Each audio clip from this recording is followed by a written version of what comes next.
উচ্চ মাধ্যমিক 2022-এর যারা দেবে পরীক্ষা, তো তাদেরকে আমি স্বাগত জানাচ্ছি। তো অনেক দিনই কোনো ভিডিও আপলোড করা হয়নি, ব্যস্ততার জন্য, সময় না পাওয়ার জন্য। তার জন্য আমি তোমাদের সবাইকে সরি বলছি। তো তোমরা অনেকেই আমাকে মেসেজ করেছো হোয়াটসঅ্যাপে এবং বিভিন্ন মাধ্যমে যে স্যার এইচএস 2022-এর জন্য অনেকেরই পড়ায় ঠিকঠাক অফলাইন ক্লাস হয়নি যেহেতু অনেক দিনই, তো সেই জন্য একটু ইম্পর্টেন্ট প্রশ্নগুলো একটু বলে দিলে সুবিধা হয় বলে। তো সেই জন্য আমি এই ভিডিওটা তৈরি করা। তো তোমরা জানো যে থিওরি পরীক্ষা আমাদের কিন্তু টোটাল 70 মার্কসের হয়, আর 30 মার্কস প্র্যাকটিক্যাল পরীক্ষা তোমরা অলরেডি সবাই দিয়ে ফেলেছো প্রায় বেশিরভাগ স্কুলেই। আর থিওরি পরীক্ষা যে 70 নম্বর তোমরা জানো, আমাদের 14টা এমসিকিউ থাকে, যেখানে কোনো অর অপশান থাকে না, আমাদের 14টাই করতে হয়। আর ভিএসিকিউ 4টা থাকে, সেখানে কিছু অথবা থাকে 2টো কিংবা কোনো কোনো সময় 3টে। আর 2 নম্বরের 5টা প্রশ্ন থাকে এবং সেখানেও কিছু অথবা থাকে। আর 3 নম্বরের 9টা প্রশ্ন, যেটা গ্রুপ সিতে, এবং লাস্ট গ্রুপে 5 নম্বরে 3টে। তো এটা নিয়ে আগেই আলোচনা হয়েছে, তোমরা সকলেই জানো। তো প্রস্তুতি নিতে গিয়ে তোমাদের অনেক ছাত্রছাত্রীদের যেটা সমস্যা হচ্ছে সেটা এটাই যে যেহেতু আগে একরকমের রেডিউস সিলেবাস ছিল, তারপরে 2021 সালের অক্টোবর নাগাদ আবার একটু পরিবর্তন হয়েছে, তো তাতে প্রিপারেশন নিতে গিয়ে অ্যাকচুয়ালি সিলেবাস বেড়েছে টু বি প্র্যাকটিক্যাল। সেই জন্য প্রস্তুতি নিতে অনেকেরই সমস্যা হচ্ছে আর কি।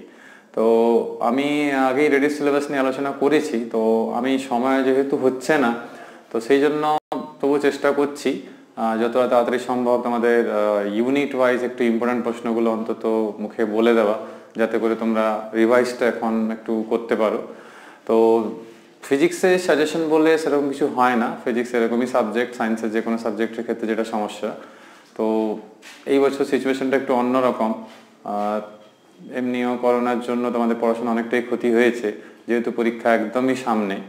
তো সেই জন্য চেষ্টা করছি যতটা ইম্পর্টেন্ট প্রশ্ন বলতে পারি। এবারে সেগুলো আসবে না আসবে সেটা বলা মুশকিল। এবার প্রশ্ন যিনি করেছেন, তো উনি কী ভেবেছেন, কীভাবে করছেন ওনার উপরে, তবুও কিছুটা চান্স তো থাকছেই। তো আমি এই ভিডিওতে যেটা তোমাদের সঙ্গে আলোচনা করব, কারণ একটা ভিডিওতে পুরো ইউনিট আলোচনা করলে তোমাদের জন্য সমস্যা হবে, আমি 2টো ইউনিট চুজ করেছি। সেটা হচ্ছে যে ইউনিট 1, অর্থাৎ যেটাতে তোমরা জানো স্থির তড়িৎ, সেখানে 4টে অধ্যায় রয়েছে। আর ইউনিট 2 যেটা হচ্ছে প্রবাহী তড়িৎ, অর্থাৎ কারেন্ট ইলেকট্রিসিটি, সেখানে 3টে অধ্যায় রয়েছে। তো স্থির তড়িৎ নিয়ে প্রথমে বলি যে স্থির তড়িৎ থেকে আমাদের 2022-এ এইচএস পরীক্ষাতে কিন্তু 10 নম্বর আসবে, আগের বারের মতো 8 নম্বর নয়। আগের মানে আমি 20 সালের কথা যদি বলি, কিন্তু 20-তেও হয়নি, হওয়ার ছিল, হয়নি, আলটিমেটলি কিছু সাবজেক্ট হয়েছিল তখন। তো এখানে 10 মার্কস থাকছে, 2টো এমসিকিউ থাকবে, একটা এসএকিউ, সেটা আবার 2 মার্কসের একটা থাকবে, যেটা আগে থাকতো না ওল্ড প্যাটার্নে। আর 3 নম্বরের 2টো থাকছে আর কি। তো এইখানে কোনো লং অ্যান্সার টাইপ কোয়েশ্চেন থাকছে না, আর ভিএসিকিউ থাকছে না। তাহলে হিসাব করে দেখো, এখানে 2টো এমসিকিউ, একটা 2 নম্বরে, এখানে 2 2 4, আর এখানে 6, তাহলে 6 4 10, তো 10 হয়ে গেল। তো তোমরা ভালো করেই জানো যে ইউনিট 1-এ মোট 4টে চ্যাপ্টার রয়েছে। তো সবগুলো বলতে গেলে তাহলে তো সবই বলা হয়ে যাবে, তাহলে ইম্পর্টেন্ট কিছু থাকবে না। তো আমি কিছু বাদ দিয়েই বলবো, কিছু শতাংশ। তো স্থির তড়িতে জানো তোমরা যে 4টে চ্যাপ্টার। প্রথম চ্যাপ্টার হচ্ছে আমাদের স্থির তড়িতের যে প্রাথমিক ঘটনাবলী, দ্বিতীয় হচ্ছে তড়িৎ ক্ষেত্র, তৃতীয় হচ্ছে তড়িৎ বিভব, এবং ফোর্থ এবং লাস্ট চ্যাপ্টার যেটা হচ্ছে এই ধারক ও ধারকত্ব যেটা।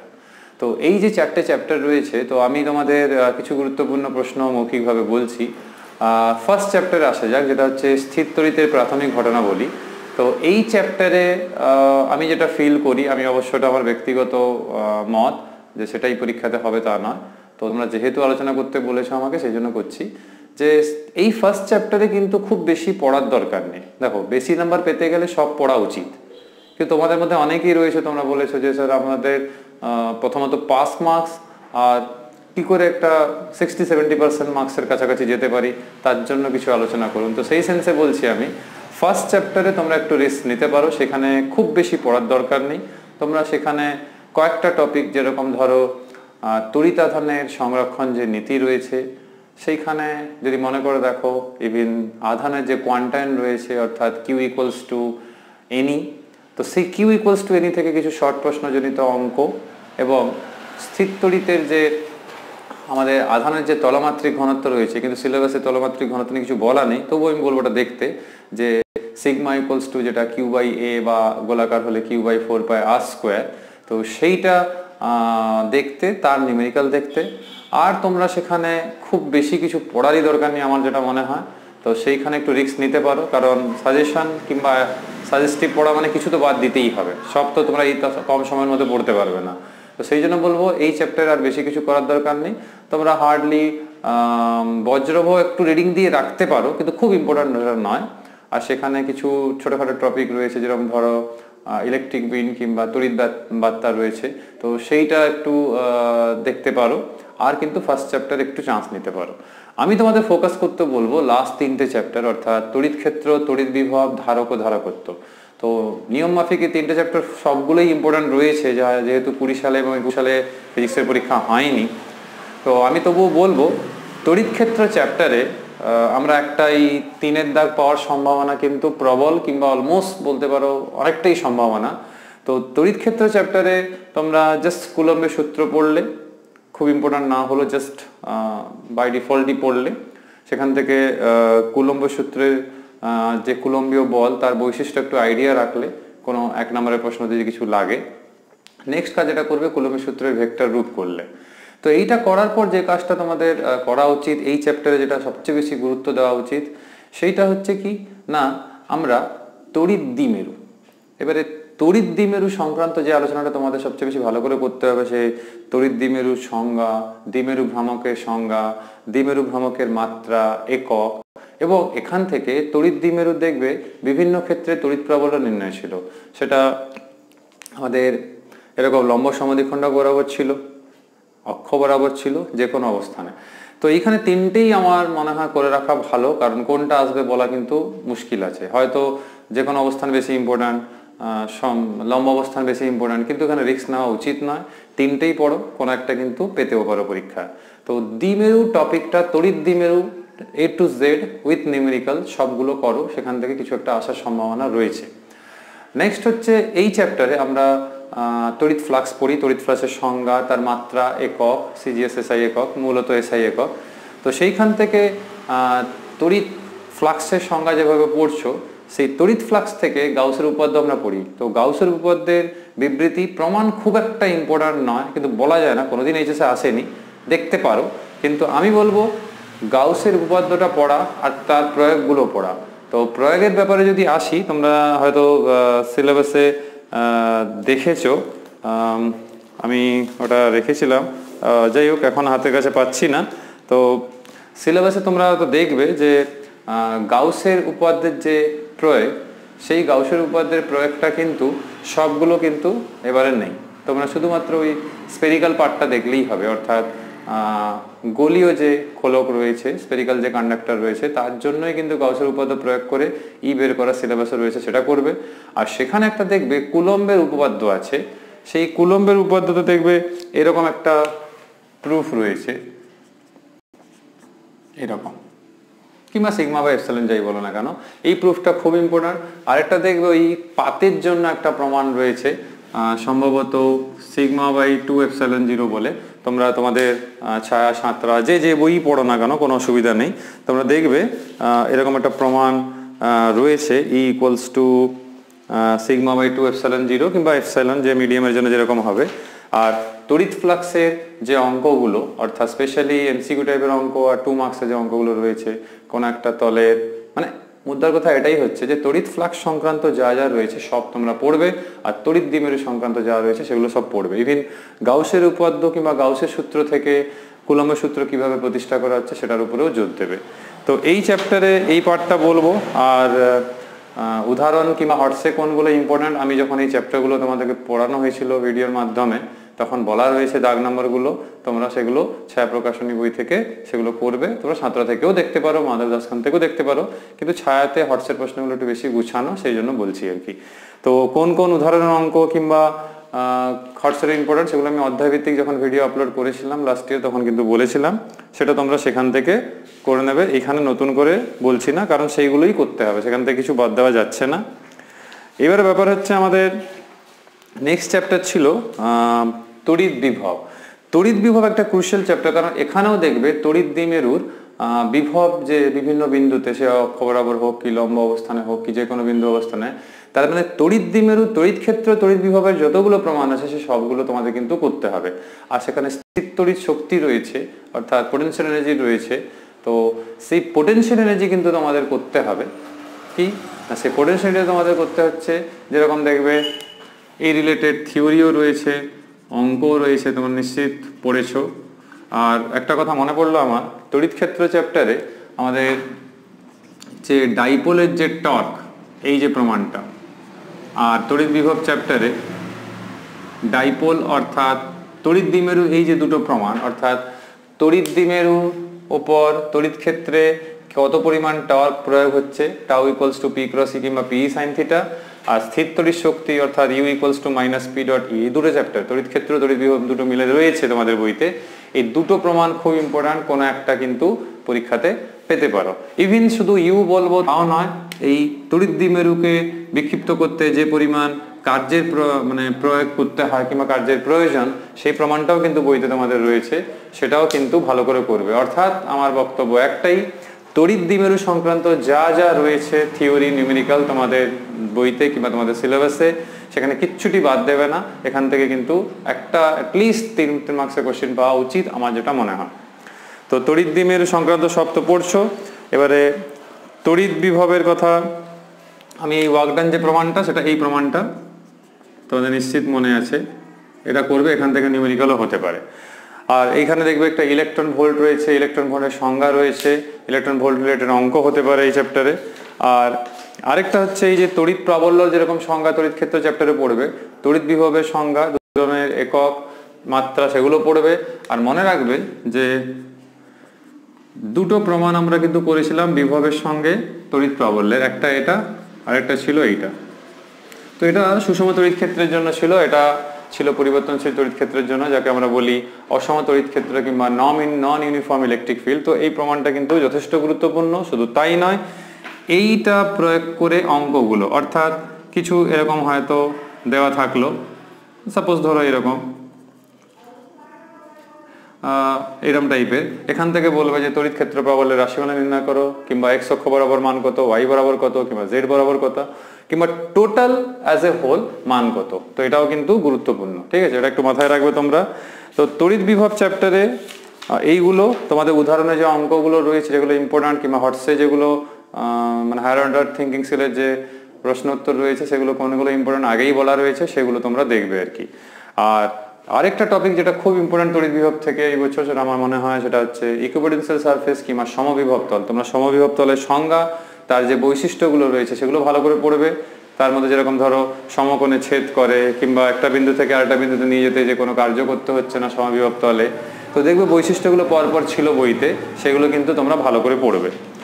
তো এই গেল তড়িৎ বিভব নিয়ে অতি সংক্ষিপ্ত আলোচনা। আর অঙ্ক উদাহরণগুলো দেখবে কোনগুলো না, সেগুলো কিন্তু আমি ভিডিওগুলোতে আলোচনা করে রেখেছি যখন এই চ্যাপ্টারগুলো আলোচনা ভিডিও আপলোড করেছিলাম, তো সেই জন্য আর বলছি না। এবার আসা যাক ধারক ধারকত্ব নিয়ে। তো তোমাদের ধারক, তার ব্যবহার, ধারকত্ব, ধরো C, Q equals to C V, C এর মাত্রা, সি এর যে একক, এগুলো তো পড়ছো। তারপরে সিজিএস পদ্ধতিতে কোনো গোলীয় ধারকের ধারকত্ব যে তার ব্যাসার্ধের সমান, সেই প্রমাণটা তোমরা দেখবে। তারপরে তোমরা দেখবে এই শ্রেণী সমবায় সমান্তরাল সমবায় রয়েছে, তোর প্রমাণ খুব একটা ইম্পর্টেন্ট নয়, সেফটির জন্য দেখতে পারো, আর কেউ রিস্ক নিতে চাইলে রিস্ক নিতে পারো, কিন্তু অঙ্ক ধারক ধারকত্বের এগুলো করতে হবে, কারণ শ্রেণী সমান্তরাল থেকে লাগবে, কিংবা কোনো বর্তনী দিতে পারে, সেখান থেকে তুল্য ধারকত্ব বের করা, যেগুলো আমি তোমাদের থিওরিতে এবং অনুশীলনী অঙ্ক করার সময় করিয়েছি, এমসিকিউতেও করিয়েছি সেইগুলো। আর এই চ্যাপ্টারে সবচেয়ে ইম্পর্টেন্ট প্রশ্ন হচ্ছে যে একটা ধারকে যে পরিমাণ শক্তি সঞ্চিত হয়, সেটা প্রমাণটা ছিল ই equals to half CV square. এই প্রমাণটা ভালো করে করবে। আর সমান্তরাল পাত ধারকের ক্ষেত্রে যে প্রমাণটা রয়েছে, কিংবা যদি বায়ু মাধ্যম ধরে বলি C equals to epsilon zero A by D, এই প্রমাণটা, আর মিশ্র পরাবিদ্যুৎ অর্থাৎ তার ফাঁকে হয়তো কোনো পরাবিদ্যুৎ পদার্থকে ঢুকিয়ে দেওয়া হয়েছে, সেই পরাবিদ্যুৎ পদার্থকে ঢুকিয়ে দেওয়ার জন্য যে ধারকত্ব বৃদ্ধি পেল, সেটা প্রমাণ করে দেখানো। অথবা হয়তো দেখা গেল কি একটাই পরাবিদ্যুৎ প্রবেশ করানো হয়েছিল, এবারে দুটো পরাবিদ্যুৎ রয়েছে, দুজনেরই আমাদের ডাইলেকট্রিক কনস্ট্যান্ট কিংবা পরাবৈদ্যুতিক ধ্রুবক আলাদা। তো এই থিওরিগুলো বইতে ছিল, এটা কিন্তু ভালো করে পড়তে হবে তোমাদের। কিন্তু এই গোলীয় ধারক কিংবা চোঙাকার যেটাকে বলা হয় বেলনাকার, সেগুলো পড়ার দরকার নেই, সেগুলো এমনিও সায়ের বইতে নেই, সাঁতরা বইতে রয়েছে, তো সেটা এমনিও সিলেবাসে কিছু বলা নেই। তো এগুলো ভালো করে করতে হবে। আর এখানে ধরো যে কোনো বললো সমান্তরাল পাত ধারকের ধারকত্ব কোন কোন বিষয়ের উপর নির্ভর করে, কোন ধারকের ধারকত্ব কিভাবে বৃদ্ধি করা যায়, কোন ধারকের ধারকত্ব কোন কোন বিষয়ের উপর নির্ভরশীল। তো এই প্রশ্নগুলো সব থিওরিতে এখানে রয়েছে। তো এইখানে একটা জিনিস বলে রাখি যে এই প্রমাণটার পরই দেখবে তোমাদের এরকম একটা প্রমাণ ছিল যে তড়িৎ ক্ষেত্রে যে শক্তি সঞ্চিত হয় তার যে শক্তি ঘনত্ব তার রাশিমালা, এটা কখনো এইচএসে আসেনি, কিন্তু এটা যথেষ্ট গুরুত্বপূর্ণ এই বছর হতে পারে, তো এটা ভালো করে করবে। তো স্থির তড়িৎ ইউনিটটা কিন্তু একটা গুরুত্বপূর্ণ পার্ট, এখান থেকে কিন্তু তোমাদের 10-এ 10 পাওয়া সম্ভব। তো একটু নিউমেরিক্যাল করতে হবে, কিন্তু ধারকত্বের নিউমেরিক্যাল খুব কঠিন নয়, যে টাইপের প্রশ্নগুলো এইচএসে এসছে বিগত বছরগুলোতে। তো এটা একটু করতে হবে। এখানে হটসে অনেক গুরুত্বপূর্ণ প্রশ্ন রয়েছে, উদাহরণও প্রচুর অঙ্ক, অনুশীলনে প্রচুর অঙ্ক রয়েছে। তো কোনগুলো বেশি ইম্পর্টেন্ট সেগুলো কিন্তু আমি যখন এই চ্যাপ্টারের ভিডিও আপলোড করেছিলাম সেগুলো বলেছি, সেই জন্য নতুন করে বলছি না। হটসে কিন্তু অনেকগুলো প্রশ্ন ইম্পর্টেন্ট রয়েছে, তো সেগুলো নিশ্চয়ই স্যারেরাও বলেছেন, আমিও তোমাদের ভিডিওগুলোতে বলেছি। তো এখানে 10 মার্কসের জন্য আমি এগুলো বলবো, কিন্তু বর্তনীর অঙ্কগুলো তোমরা দেখবে যেখানে শ্রেণী সমান্তরালে ধারকগুলো যুক্ত রয়েছে, সেখান থেকে তুল্য ধারকত্ব বের করা। তো এই গেল আমাদের ইউনিট 1 এর আলোচনা। আমি এবারে ইউনিট 2 এর আলোচনা, কারণ এখানে অনেকটাই মানে 3টে চ্যাপ্টার, 3টের মধ্যে 2টো চ্যাপ্টারই মেন। তো তোমরা জানো যে এই ইউনিটে আমাদের থাকছে 3টে চ্যাপ্টার। প্রথম চ্যাপ্টার হচ্ছে ওহমস ল কিংবা ওহমের সূত্র, দ্বিতীয় চ্যাপ্টার হচ্ছে আমাদের কারশফের সূত্রাবলী আর তড়িৎ সংক্রান্ত পরিমাপ, আর তৃতীয় চ্যাপ্টার হচ্ছে কি তড়িৎ প্রবাহ তাপীয় ফল। শুরুতেই বলি এখানে একটা এমসিকিউ 2 নম্বরের একটা অর্থাৎ এসএকিউ 1 আর লং অ্যান্সার টাইপ থাকে, কিন্তু এসএকিউ 2 অর্থাৎ 3 নম্বরে কোনো প্রশ্ন থাকে না, মোট হচ্ছে 8 নম্বর। তাহলে গ্রুপ ডি যেখানে 5 নম্বরে 3টে প্রশ্ন, সেখানে একটা এখান থেকে থাকে। তো আমি প্রথমেই বলি যে লাস্ট চ্যাপ্টার অর্থাৎ তড়িৎ প্রবাহের তাপীয় ফল, সেটাকে একটু চান্স নিতে পারো, সেখানে তোমরা শুধু কয়েকটি প্রশ্ন পড়ে নিয়ে হবে, যেরকম একটা ফিউজের মধ্য দিয়ে যে প্রবাহ মাত্রা যাচ্ছে সেটা তার ব্যাসার্ধের সঙ্গে কিভাবে নির্ভর, এই প্রমাণটা এখান থেকে এমসিকিউ হতে পারে। তোমরা ক্লাস 10-এ মনে করে দেখো বাল্বের রোধ নির্ণয়, বাল্বের ক্ষমতার কোনো অনুপাত, এই জাতীয় অঙ্ক করেছিলে, তো সেগুলো আবার একবার চোখ বুলিয়ে নেওয়া শর্ট প্রশ্নের জন্য। আর এখানে একটা ম্যাক্সিমাম পাওয়ার ট্রান্সফার থিওরেম রয়েছে, অর্থাৎ সর্বোচ্চ পরিমাণ বহির্বর্তনীতে যদি পাওয়ার কিংবা ক্ষমতা, তড়িৎ ক্ষমতাকে যদি ট্রান্সফার করতে হয়, তাহলে তার কোষের অভ্যন্তরীণ রোধ বহিস্থ যে রোধক রয়েছে তার রোধের সঙ্গে সমান হলে সেটা সম্ভব। তো এই পার্টটা কিন্তু এই দুটো প্রশ্ন যথেষ্ট গুরুত্বপূর্ণ রয়েছে, আর হটসে কয়েকটা, সেগুলো আমি থিওরি আপলোড করার সময় বলেছিলাম লাস্ট ইয়ার। তো সেই কটা দেখে এই চ্যাপ্টারটাকে একটু বাদের খাতা রাখতে পারো, এই কটা প্রশ্ন শুরু পড়ো। কিন্তু এই যে ফার্স্ট চ্যাপ্টার রয়েছে ওহমস ল অর্থাৎ ওহমের সূত্র, সেখানে অনেকগুলো গুরুত্বপূর্ণ প্রশ্ন রয়েছে। তো আমি কয়েকটা খুব গুরুত্বপূর্ণ প্রশ্ন বলবো। তো সবচেয়ে প্রথমেই বলবো যে রোধকের অর্থাৎ একটা কিছু ফান্ডামেন্টাল খুব ইম্পর্টেন্ট না হলেও একটা পরিবারের রোধ কোন কোন বিষয়ের উপর নির্ভর করে, জাস্ট আইডিয়া, কারণ সেখান থেকে শর্ট প্রশ্ন কিছু হতে পারে। আর কি না, সেখানে রোধাঙ্ক রয়েছে, তো রোধাঙ্কের সংজ্ঞা পড়তে হবে। এবার রোধাঙ্ক উষ্ণতার সঙ্গে কিভাবে পরিবর্তন হয় তার রাশিমালা পড়তে হবে। এবার রোধাঙ্কের স্বাভাবিক মাত্রা কিংবা পরিবাহিতার মাত্রা এর একক, এগুলো একক মাত্রা, এগুলো কমন থাকবেই। এছাড়া এই চ্যাপ্টারে যেটা সবচেয়ে ইম্পর্টেন্ট যেটা প্রশ্ন আমার মনে হয়, সেটা হচ্ছে কি কোষের যে শ্রেণী সমবায়, সমান্তরাল সমবায়, মিশ্র সমবায় রয়েছে, কারণ মিশ্র সমবায় পড়তে গেলে তোমাদের প্রথমে শ্রেণী সমবায়, সমান্তরাল সমবায় জানতে হচ্ছে। তো সেই মিশ্র সমবায়ের অঙ্ক এবং থিওরি দুটোই, সেখান থেকে কখন ম্যাক্সিমাম কারেন্ট ফ্লো করবে অর্থাৎ সর্বোচ্চ প্রবাহ মাত্রা ফ্লো করবে সে মিশ্র সমবায়তে, তো থিওরি অঙ্ক দুটোই কিন্তু প্রচুর ইম্পর্টেন্ট এই বছরের জন্য। সেই জন্য কোষের সমবায়টা ভালো করে করবে, বরং রোধের সমবায়টা অতটা গুরুত্বপূর্ণ নাও হতে পারে। তোমরা শুধুমাত্র ওই সমান্তরালে যে তুল্য রোধটা সবচেয়ে ক্ষুদ্রতম রোধের থেকেও যে কম হচ্ছে সেই রকম প্রশ্ন হটসে রয়েছে, সেটা দেখলেও হবে। আর রোধের কালার কোডটা ভালো করে করবে, সেখান থেকে 1 নম্বর কিংবা 2 নম্বরের প্রশ্ন পেতে পারো। কিংবা এই রোধাঙ্ক কিংবা রোধের পরিবর্তন শতকরা কত হচ্ছে সেই জাতীয় কিছু অঙ্ক রয়েছে, দৈর্ঘ্য অত 10% বাড়ানো হলো, প্রস্থচ্ছেদ কমানো হলো, রোধ কত হবে, রোধাঙ্কের কি পরিবর্তন ঘটবে কিনা, কত পার্সেন্টেজ চেঞ্জ হবে, এই জাতীয় যে অঙ্কগুলো রয়েছে সেগুলো।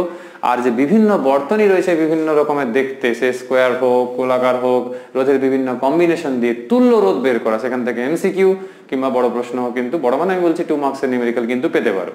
কিন্তু এই চ্যাপ্টার তা নয়, এছাড়া আরো গুরুত্বপূর্ণ অংশ এখানে রয়েছে। সেটা কি না, বিচলন বেগের সংজ্ঞা, মাত্রা, তার ধারণা এবং তার যে প্রমাণ ভিডি ইকুয়ালস টু I/A নিয়ে, এই প্রমাণটা ইম্পর্টেন্ট, এই প্রমাণ থেকে নিউমেরিক্যালও ইম্পর্টেন্ট। এছাড়া ওমস লর যে ভেক্টর রূপ রয়েছে, ভেক্টর রূপের প্রমাণ, কিংবা ওমসের যে normal V proportional to I কিংবা আই প্রপোর্শনাল টু ভি, এই প্রমাণগুলো অর্থাৎ বিচলন বেগ এবং এই প্রমাণগুলো আর তার সহ এইগুলো সচলতা এবং তার রাশিমালা, পুরো এই যে দুটো পেজ নিয়ে যে আলোচনা রয়েছে তোমাদের টেক্সট বইতে, সেটা ভালো করে করবে। এখান থেকে কোনো থিওরি কিংবা অঙ্ক তোমাদের পাওয়ার সম্ভাবনা কিন্তু রয়েছে। তো এটা করলে মোটামুটি আমাদের প্রবাহিত তড়িৎ চ্যাপ্টারটা কিন্তু মোটামুটি কভার্ড আপ হয়ে যাবে। তোমরা ওই প্রাথমিক কোর্স, গৌণ কোর্স জাস্ট পার্থক্য দেখে রাখলেই হবে, সেখানে বেশি এনার্জি না ওয়েস্ট করলে চলবে।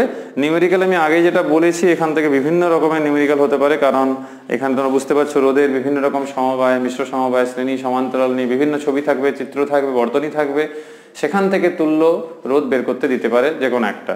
তো সেটার মানে একটু প্র্যাকটিস ছাড়া কিন্তু পরীক্ষা হলে হয়তো পারবে না। কিংবা এমনি শর্টের জন্য তোমরা এখানে একটা জিনিস বলা হয়নি, এইখানে নষ্ট ভোল থেকে কিছু ছোট অঙ্ক, কিংবা দুটো কোষকে হয়তো শ্রেণীতে কিংবা সমান্তরাল লাগানো হয়েছে, তাহলে তুল্য সেখান থেকে প্রভাবমাত্রা কিংবা তুল্য তড়িৎচালক বল কত হবে রাশিমালা দিয়ে বের করা, তো সেইগুলো একটু ভালো করে করতে হবে। তো এখানে একটু নিউমেরিক্যাল কিন্তু এই চ্যাপ্টারে করতে হবে, নাহলে একটু প্রবলেম। কিংবা হয়তো একটা রোধক ছিল, তার প্রস্থচ্ছেদ এ ছিল, এখন a বাই n হয়ে গেছে, n টাইমস কমিয়ে দেওয়া হয়েছে 1 বাই n হতো, তো তখন তার রোধের কি পরিবর্তন হবে। তো এই জাতীয় প্রশ্ন তোমাদেরকে ভালো করে করতে হবে। নেক্সট হচ্ছে যেটা অনেকেরই প্রবলেম, সেই চ্যাপ্টার নিয়ে বলি, সেটা হচ্ছে আমাদের কারশফের সূত্রাবলী এবং তড়িৎ সংক্রান্ত পরিমাপ। আমার মনে হয় এই চ্যাপ্টার থেকে আমরা একটা 5 মার্কসের কোশ্চেন এই চ্যাপ্টার থেকে পেতে পারি, কিংবা তার অথবাতে হয়তো ওমের সূত্র থাকবে, এরকম প্রশ্ন কিন্তু পেতে পারি। তো এইখানে কিন্তু বাদ দেওয়ার জায়গা খুবই কম আছে, কারণ এখানে সবগুলোই ইম্পর্টেন্ট সত্যি কথা বলতে গেলে। কারশফের দুটি সূত্র রয়েছে তোমরা জানো, কেসিএল আর কেভিএল, মানে একটা কারেন্টের একটা ভোল্টেজের দুটো সূত্র, দুটোরই ব্যাখ্যা, আর দুটো সূত্র কোন কোন সংরক্ষণ নীতিকে প্রকাশ করছে সেটা। এবং তাছাড়া এখানে দেখবে তারপরে পোটেনশিওমিটার রয়েছে, পোটেনশিওমিটারে অনেকগুলো অ্যাপ্লিকেশন রয়েছে। তো আমি মূলত তোমাদের বলবো সব দেখতে পারলে তো ভালো হতো, যদি সব না দেখতে পারো তাহলে কাজ করবে যে অভ্যন্তরীণ রোধ নির্ণয় যে থিওরিটা রয়েছে, আর হচ্ছে যে একটা পরিবর্তনশীল তড়িৎচালক বলের যে উৎস হিসাবে রয়েছে, আমি মূলত বলবো কোষের তড়িৎচালক বল নির্ণয় এবং অভ্যন্তরীণ কোষের রোধ নির্ণয়, রোধের অভ্যন্তরীণ রোধ নির্ণয়, এই দুটো কিভাবে করা হয় পোটেনশিওমিটার, এই দুটো ভালো করে পড়তে হবে। এবং যদি পারো দুটো বিন্দুর মধ্যে বিভব পার্থক্য কি করে নির্ণয় করা হয়, আর পরিবর্তনশীল তড়িৎচালক বল। কিন্তু মূল দুটোই বলছি, কোষের তড়িৎচালক বল নির্ণয় কিভাবে করা হয় আর অভ্যন্তরীণ রোধ কিভাবে নির্ণয় করা হয়। আর ফর্মুলাগুলো যদি মনে রাখতে পারে ভালো হয়, সরাসরি অঙ্কগুলো করার ক্ষেত্রে কিন্তু সেটা কাজে লেগে যাবে। তাহলে পোটেনশিওমিটারের নিউমেরিক্যালস ভালো করে করতে হবে, কিন্তু অনেকেরই তোমাদের ছাত্রছাত্রীদের প্রবলেম হয়ে থাকে পোটেনশিওমিটার নিউমেরিক্যালে, কিন্তু কিছু করার নেই, তোমাদের কিন্তু একটু চেষ্টা করতে হবে আর কি, যদি একটু মার্কস পেতে চাও। আর এরপরেই রয়েছে তোমাদের হুইস্টন ব্রিজ। এখানে আমরা হুইস্টন ব্রিজের সাহায্যে একদম লো রেজিস্ট্যান্স কিংবা একদম হাই রেজিস্ট্যান্স কেন মেজার করতে পারি না, এবং হুইস্টন ব্রিজে এটা নাল পয়েন্ট কন্ডিশন যেটা রয়েছে, যেটা তৌল অবস্থা বলি কিংবা প্রতিমিত অবস্থা আমরা বলে থাকি, তো সেই ব্যালেন্স কন্ডিশনের যে শর্ত সেটা হচ্ছে P/Q = R/S। এর প্রমাণটা কারশফের সূত্র দিয়ে, ওমের সূত্র দিয়ে না। এটা কিন্তু খুব ইম্পর্টেন্ট, এমনিও 19 সালে ছিল, সম্ভবত 18তেও ছিল, তো 2 বছর ব্যাক টু ব্যাক ছিল, 20-21 তো পরীক্ষা হয়নি। স্টিল এটা ইম্পর্টেন্ট থাকছে, মানছি যে 18-19 আসার পর আবার কি 22-এ আসবে, কিন্তু যেহেতু 20-21-এ পরীক্ষা হয়নি, তো জাস্ট মানে এটা ভালোই চান্স রয়েছে এখনো, কিন্তু না হলে ওদিকে তো পোটেনশিওমিটার পার্টটা রয়েছে, কারশফ রয়েছে। কারশফের সূত্র থেকে বিভিন্ন লুপের যে অঙ্ক I1 I2 বের করা, প্রবাহমাত্রা বের করা, তড়িৎচালক বল বের করা, মূলত প্রবাহমাত্রা বলবো। তো কারশফ সূত্র দিয়ে যে অঙ্কগুলো যদি পারো ভালো, যারা পারবে না তারা এখন আর নতুন করে শুরু করে পারা সম্ভব নয়, কিন্তু অন্যরা কিন্তু কারশফের অঙ্ক করবে, নিশ্চয়ই করে রেখেছো। কারশফের কিন্তু কোনো নিউমেরিক্যাল আসার সম্ভাবনা রয়েছে, স্পেশালি লুপের যে অঙ্কগুলো। আর হুইস্টন ব্রিজের দেখবে তোমাদের টেক্সট বইগুলোতে অনেক রকম আলোচনা ছিল, লো রেজিস্ট্যান্স পাচ্ছে না, হাই রেজিস্ট্যান্স পাচ্ছে না, কখন হুইস্টন ব্রিজ বেশি সেন্সিটিভ হবে, গ্যালভানোমিটার ব্যাটারির পজিশন যদি ইন্টারচেঞ্জ করা হয় তখন কি হবে, তো এটা দেখতে হবে। আর এখানে অনেকগুলো মানে দেখবে বর্তনী রয়েছে, সেটাকে হুইস্টন ব্রিজে কনভার্ট করতে হচ্ছে, সেখান থেকে তুল্য রোধ বের করতে হচ্ছে, তো সেইটা একটু ভালো করে করতে হবে তোমাদের। তাছাড়া তোমাদের মিটার ব্রিজ নিয়ে বেশি ভাবার দরকার নেই, মিটার ব্রিজে শুধুমাত্র তোমরা ওই ফর্মুলাটা, যে আননোন রেজিস্ট্যান্স বের করা, আর হচ্ছে যে প্রান্তিক ত্রুটি ধারণাটা, অর্থাৎ প্রান্তিক ত্রুটি কি 1 মার্কসে কোশ্চেন হতে হলো যে প্রান্তিক ত্রুটি কি, তো সেটা পড়লেই হবে। আর হুইস্টন ব্রিজ আর মিটার ব্রিজের অঙ্ক আর কারশফের সূত্র দিয়ে অঙ্ক, এই চ্যাপ্টারটা একটা নিউমেরিক্যাল বেস, যেহেতু হুইস্টন ব্রিজের নিউমেরিক্যালস রয়েছে, কারশফের প্রচুর নিউমেরিক্যালস রয়েছে, সেইগুলো একটু ভালো করে করতে হবে, কারণ নিউমেরিক্যাল এখান থেকে একটা আসার সম্ভাবনা যথেষ্ট রয়েছে। আমি এক্সপেক্ট করছি 5 মার্কসের দাগেই এই চ্যাপ্টার থেকে প্রশ্ন থাকার কথা, না হলে ওর অথবাতে হয়তো ওহমের থাকার কথা, অর্থাৎ দুটো প্রশ্ন থাকলো, যে কোনো একটা হয়তো করলে। তো ওই জন্য এটা কিন্তু করা একটু দরকার রয়েছে।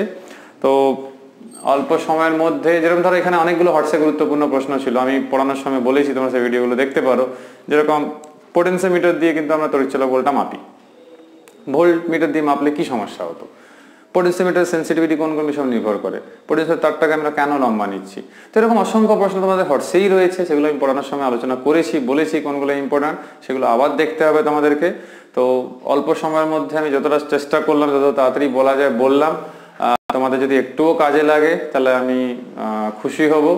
কিন্তু আবার বলবো, যদি যারা পুরোটা পড়েছো, রিভাইজ করছো, তারা পুরোটা পড়লেই ভালো হয়। ফিজিক্সে তো সাজেশনটা একটু টাফ ব্যাপার, তো সেই জন্যই বলবো যে যতটা পারছো পড়ো। যাদের খুব সমস্যা হচ্ছে তারা এইগুলো যেগুলো বললাম সেগুলো পড়ো, নিশ্চিত ফেল করবে না, তার থেকে বেশিই পাবে অনেক। তো সেই চেষ্টাটা করো। আর যা পড়বে আমি এটাই সাজেস্ট করবো, লিখে লিখে কিন্তু প্র্যাকটিস করো, নাহলে পরীক্ষা হলে নামানো কিন্তু মুশকিল হবে, যতই হোম সেন্টার হোক না কেন। কিন্তু পরীক্ষা হলে ওই টাইমের মধ্যে নামানো সত্যি একটা চ্যালেঞ্জ থাকে কিন্তু সবার জন্য। তো এখানে শেষ করছি, আমরা নেক্সট ভিডিওতে পরের দুটো ইউনিট নিয়ে আলোচনা করব। সবাই সুস্থ থেকো, ভালো থেকো, পরীক্ষার জন্য ভালো করে প্রস্তুতি নাও। পরের ভিডিওতে আবার দেখা হচ্ছে। Till then, by.